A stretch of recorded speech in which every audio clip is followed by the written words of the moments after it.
De senaste decennierna har vi fått se stora förändringar. Förändringar som ökat resande, ökad handel, ökat välstånd, fler demokratier, höjd utbildningsnivå, fler friheter och rättigheter för kvinnor, hbtq-rörelsen, internetrevolutionen med mera, med mera. Förändringar både bra och dåliga för oss och vår planet. Vi lever i en tid av stora omställningar. Vi har precis klivit in i den geologiska tidsåldern antropocen, alltså människans tidsålder. En tid där människor påverkar naturen i nästan varenda vrå. Alla känner vi till den globala uppvärmningen. Vårt stora antal och vårt sätt att leva tränger undan eller utrotar annat levande.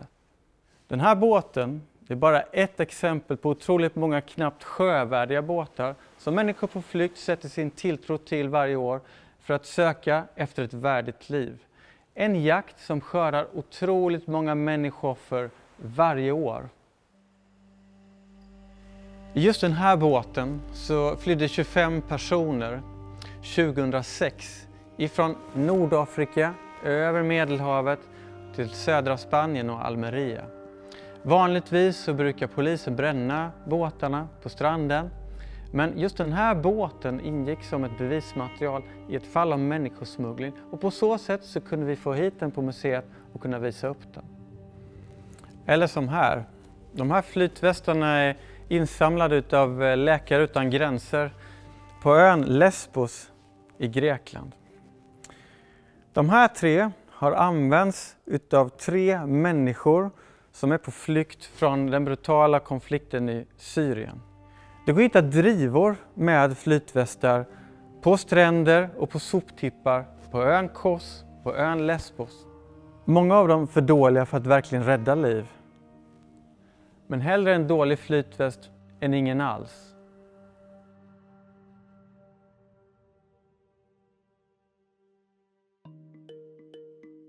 I början av 2000-talet uppgick antalet människor på flykt i världen till drygt 22 miljoner.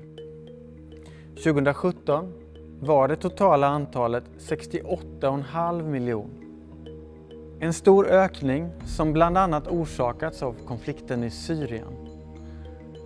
Och prognosen för 2050 den är ännu högre. Fler än dubbelt så många människor. 150 miljoner. Hur kan detta komma sig? Det finns olika anledningar till världens krig och konflikter. Torka och missväxt är redan idag en utav dem. Och i framtiden kommer ett ändrat klimat vara kanske den största anledningen till att människor flyr. Den grupp vi kallar klimatflyktingar kommer vara den grupp som ökar stort framöver. År 2030 kommer hälften av jordens befolkning leva i områden med vattenbrist. Det är på grund av klimatförändringar, ökad befolkning och oansvarigt vattenanvändande.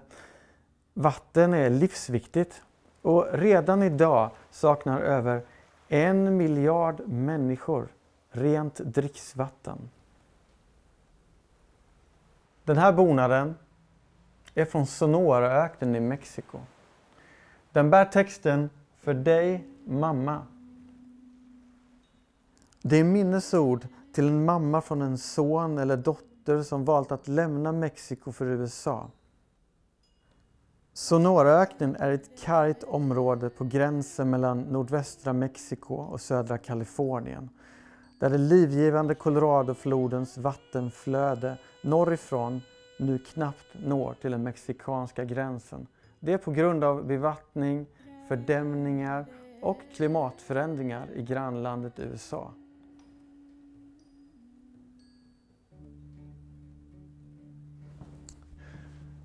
Samtidigt i en tid när vi historiskt sett aldrig haft så god tillgång till kunskap och information så ser vi samhällen som sluter sig.